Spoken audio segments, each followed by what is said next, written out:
Hey there. What you growing today? Planting any good seeds? I was just thinking about the criminals in my family and how many things they're caught up with that they probably didn't expect to be getting busted for. And my heart kind of hurts for them.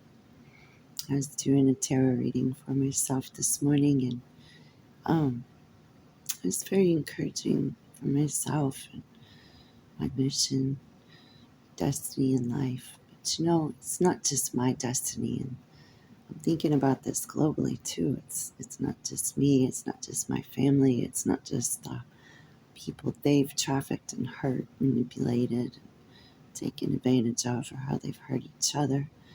And when I say my family, I mean anyone I've been connected to by blood or marriage or perhaps church. I was there for a long time. But they know who they are. I feel bad for them. But the point I'm trying to make is this. I'm a chosen one with a destiny. I'm a magical being with gifts that people don't want to talk about. And it helps me to see intentions in them and to know what they're going to do and how best to respond to each personality or ego or encounter I go through. Because of that, I get attacked. But I'm not alone, right? There's lots of us out here, the 144,000. And so I had a couple things about this. Number one is that I know we're all being gang stalked and attacked and vilified and stolen from and tried to be wiped off the face of the earth. But as we come together, if we simply keep saying in these comments of other readings or the messages we ourselves receive, or just the news or treatment of the family, if we keep saying, I'm just going to cut them off, I'm just not going to talk to them again, just fuck them, they deserve everything they get, it makes us a bit more like them, it does, because we perpetuate the division.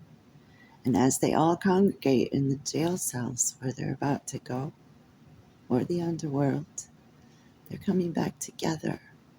And they come back around and they want to do it again. Or they're trapped because they went too far and they didn't mean to and they can't get out of that system. But now they're in it, right? Some of the people getting charged up with RICO crimes they didn't think that far into what they were doing.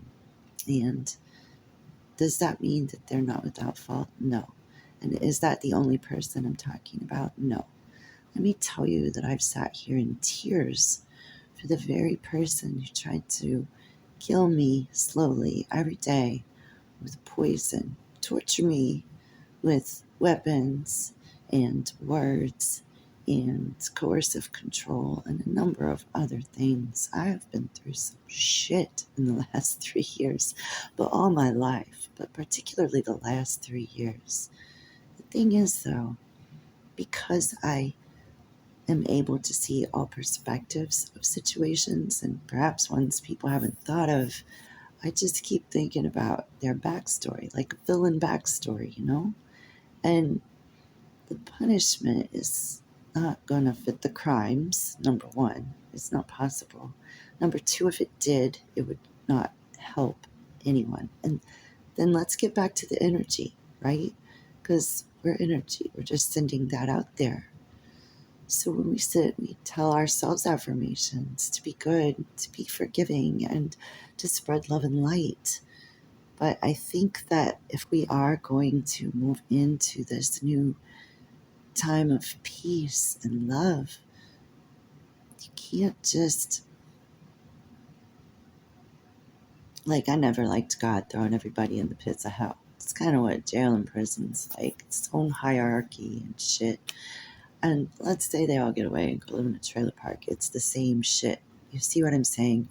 No matter how we deal with this crap of cleanup, I was talking to you in some of my other videos about how we could make something different, like apple cider vinegar, where instead of having rotten apples and our ancestors that are just sitting there stinking, drawn in fruit flies, or throwing them out with the trash and just forgetting about them, we do something different where their bad becomes our good. We alchemize that shit. And we got to figure this out because it's about to happen. So many people are getting locked up. Some of them are going to die because they're afraid of that, or they're going down in their own addictions. And that's beyond our control sometimes. But the way in which we respond to the abundance of criminals we're about to receive is really bothering me right now because it's not going to change anything. And I keep thinking about a story I heard about this one tribe that when one of the tribal members would do something awful, it didn't happen often, and this is why. They would take that individual and place them in the center of a circle. You could say they were having a prayer circle. But what they did next, I thought was brilliant. They hold hands around that person who's wronged one or more people in the tribe, and they tell them all the good they see in that person. All the good. All the good. And it usually ends up breaking them down in tears because, it's hard. Like, I think one of the biggest things for people being bad is the attachment issues they have because this shit goes deep, doesn't it? We got generational traumas here. And so this person is being inundated with all the love that others see in them, just told so many good things. They can't take it. And they're like, I'm sorry. I don't want to be like that no more. I don't. I love you too. And we need some shit like that, man. We got to think about the revolution, where it's going and what we're doing. And I have to tell you, before I understood the full extent of what was happening here with all of the players involved in my story, I was having reactive abuse. And I said horrible, horrible things to the people in my life. And it didn't help them to do better. Do I feel responsible for the choices they make? No. But we all know that our lives are a ripple effect, and that we are made of water, and that we bleed on each other, and we open up our bags and they spill. And how do we do that? And the words, they're spells, right? Their power, their energy, their intentions. So use them wisely, even when you're angry, because as we come online as these magical beings that we are, we need to be careful what we're saying and what our intentions are.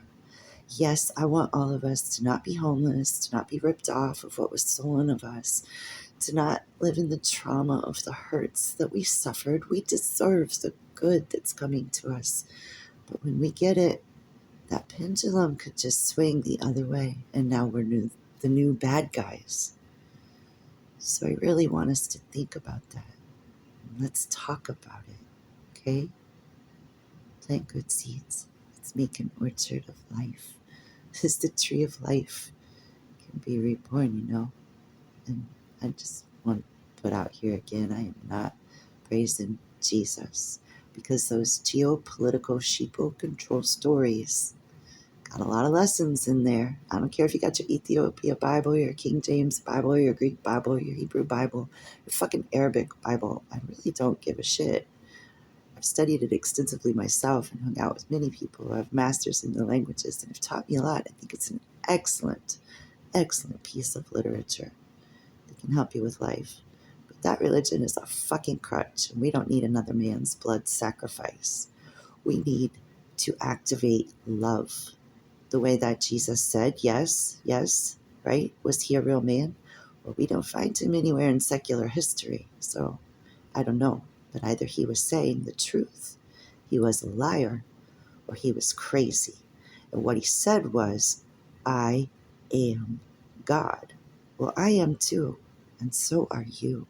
Use it wisely. I love you. Let's talk about it.